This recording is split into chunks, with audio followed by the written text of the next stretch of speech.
Hey there, my fellow creatives. How are you all doing today? I hope you're having a great day. So, we all know as we go through our journey, we tend to have some creative blocks that seem to be no way out of it. And when I get to that, I'm used to get so stuck and I didn't know what to do. And through like years and years of working with creative work, I developed 7 ways that always help me get through some of the worst projects of my life. The ones that seems to suck the energy out of your soul.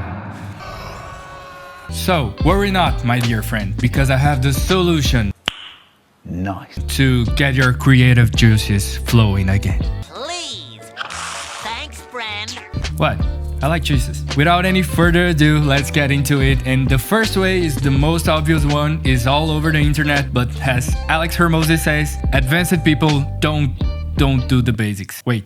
Yeah, you get the point. Advanced people always do the basics. The first step is have your bag of references. Let me reassure you the importance of this. My friend, there's nothing new under the sun. You gotta have a cookie jar. You gotta have a place where you can pull things when you feel like a blank canvas. As humans, we have the tendency to have a really narrow field of view when we're facing tough situation or when we're stressed out. You know, when you're having a fight and you don't know what to say and like 2 days later you remember, oh, I could say that. Works a little bit like this for me. When I'm working and I feel overwhelmed, it seems to have no way out of whatever creative block I'm facing. But then remember, I can look at references. I'm sure you know that I'm not talking about copying anyone. That's like ground zero rule. And even if you try to copy, the chances are it's not gonna be the same. So why bother? Practical advice here is create folders throughout your references sources. Like create a folder in Instagram, create a board in Pinterest, create a playlist on YouTube with, I don't know, something that inspires you. Create a playlist in Spotify that gets you going. This Spotify's playlist is special, but I'm gonna talk more about it in tip number 5. So the second tip to get past through a creative block. Let's go. Depending on the level you are with your project, this can help you in ways you cannot even imagine. A lot of people already do this, but a lot of people don't, so I'm talking for those people. Post-it brainstorming. This is a visual method that includes writing all of your ideas in small pieces of post-its and spreading all over a place where you can see them all in the floor or in a board. You know, the important thing here is that you can see them side by side together in a physical space. They're not just ideas running around in your mind. You see, what this does is it allows you to see all of your ideas in one place and you can actually physically put them side by side in a way that you wouldn't be able in your mind. For me, this works because I'm a big visual and divergent guy. I think a lot of things, I'm all around the place and a lot of times this gets confusing, you know? So when doing this, follow the basic rules of brainstorming. Don't reject any idea, write one idea per post-it and call other people, you know, the more people the better. In the end, try to organize the ideas by category or try to put them together in a way that makes sense for you to be able to create new connections with old ideas. Like I said, there's nothing new under the sun, my friend. Everything is out there. Wasn't new, you know? They just pick different ideas and put them together. That's it. So move, try, experiment, and see ideas popping up of thin air. Moving on to the third tip to break creative blocks. So the third tip is breaking it down to pieces. I know it seems simple, but come with me. Breaking a large project in smaller pieces, it helps you in a huge amount of things. First of all, you can actually see if you're making progress and you can actually prioritize the thing you have to do now. This only not gives you a sense of control over what are you doing, but it can make it feel more achievable too. A lot of the times the sensation in your mind of the creative block comes from the feeling that we are not able to do this. I'm going to fail. I'm miserable. I'm gonna die. I know how it feels to be a creative in that space. I mean, I've been there a lot of times and yeah, it sucks. So this can be especially helpful when you have like huge projects. For example, last year when I was putting together my demo reel, if you don't know what it is, it's like a video portfolio. I'm a video maker, I have a video company.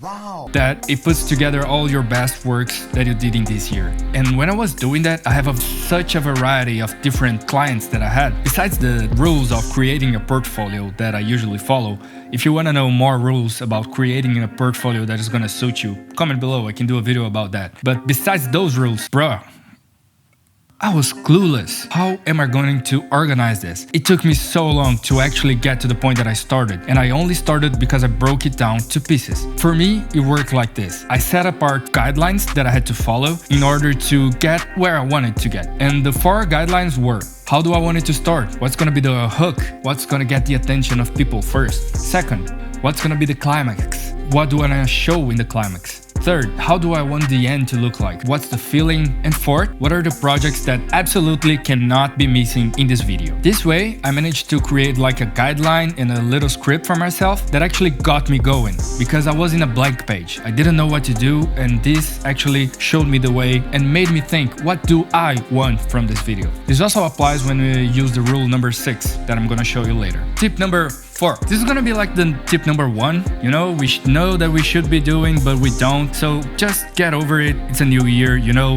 leave the old you behind and start doing some exercise. It doesn't matter what it is. Walking, gym, any sports, you know, whatever. Do something that you enjoy and you won't stop doing. Our body is made to move, to carry heavy things, to walk long distances. It's crucial for health. There are studies that shows that regular physical activity can improve brain function, increase creativity, memory, and problem-solving skills. And also, who doesn't like looking hot, right? If you know, you know. Moving up to the 5th tip of the day.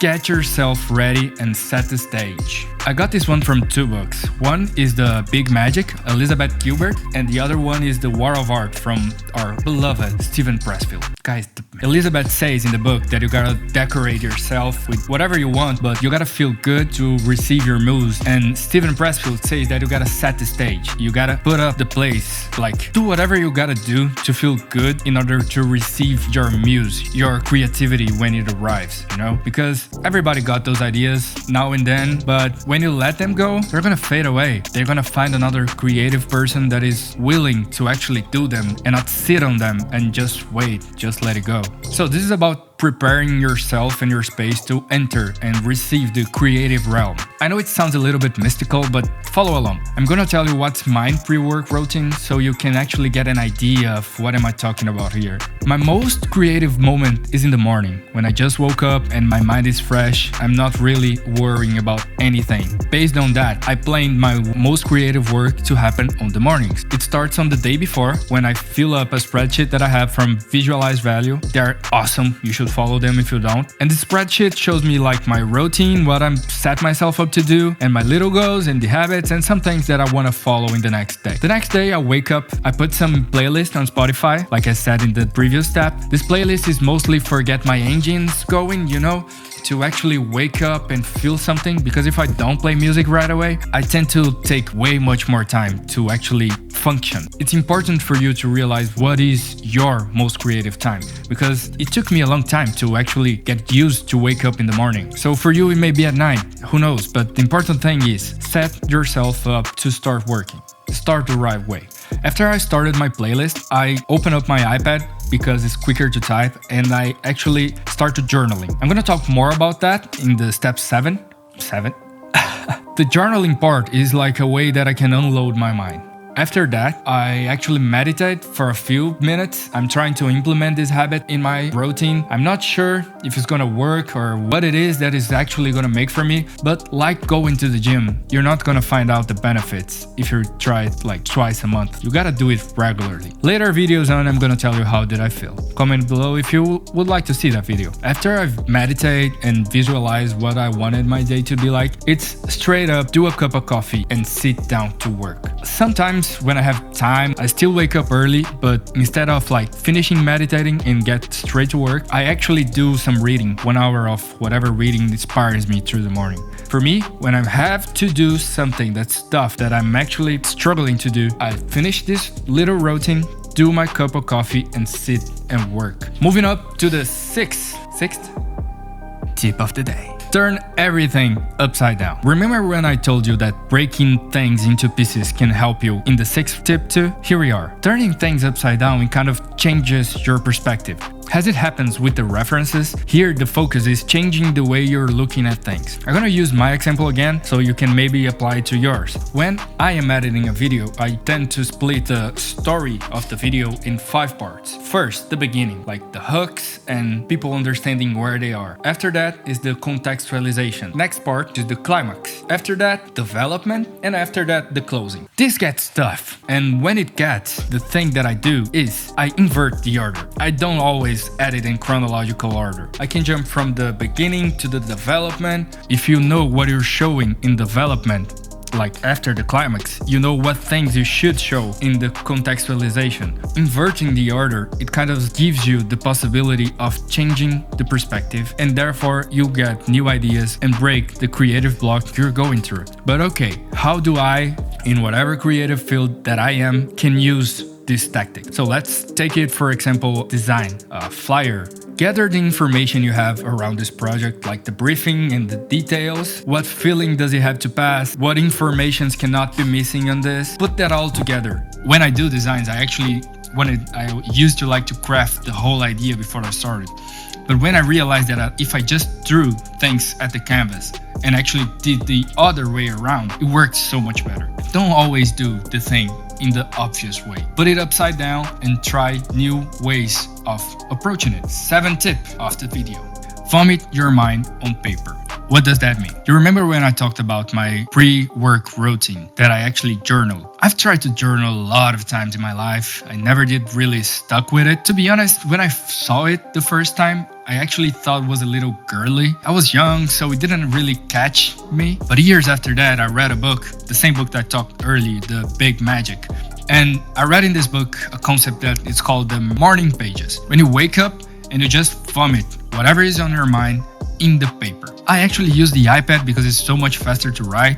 And the thing is, I used to have a lot of crazy dreams when I'm flying dragons and, rescuing Mario from the tower, not even the princess. And these dreams usually tend to get in my way when I wake up and I want to work. I keep remembering them by journaling everything that is on my mind. Right after I wake up, this kind of goes away. Right about like my last day. How did my performance go? What am I going to do today? So it's kind of like a psychology session with myself. Let everything go and see what happened. It's funny because every time that I go back and see the notes that I wrote, it gets me every time. It's so funny because I see what I was going through and I see things that I actually already passed and I achieved things that I wanted. It's really good for me to get these thoughts off my plate before I actually start working. Going to the final tip.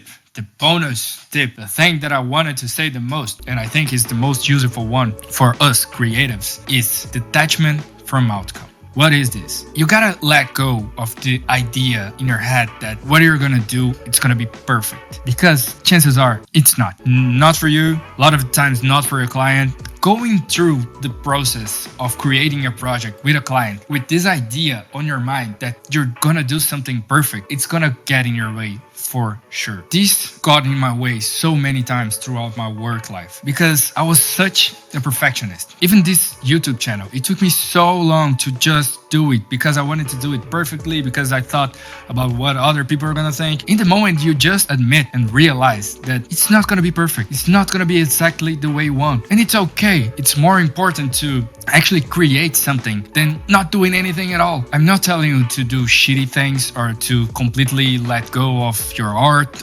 What I'm saying is don't be so hard on yourself. Some things are just not gonna get the way you want it. And it's okay. It doesn't mean you should not have goals or you shouldn't strive for excellence. Of course you should. But you gotta know that 90% of the times it's not gonna be perfect or even close. 10% of the times you're gonna like it a lot, but your client won't. He's gonna ask you to change something that you really didn't want to change. Oh my God. It used to got me the nerves when they do this, but life happens. That's what it is. There's not much we can do about it. It's just relax and detach from outcome. Most of the times when you think your work looks like shit, your client will not think the same. Just let it go, finish the video, finish the photo, finish the flyer, upload the YouTube video. Just let it go and create your art the way you want to create it. And that's it for today, guys. If you like, please subscribe, like the video. It will help me a lot. I'm just starting this channel and let's see where it goes. See you.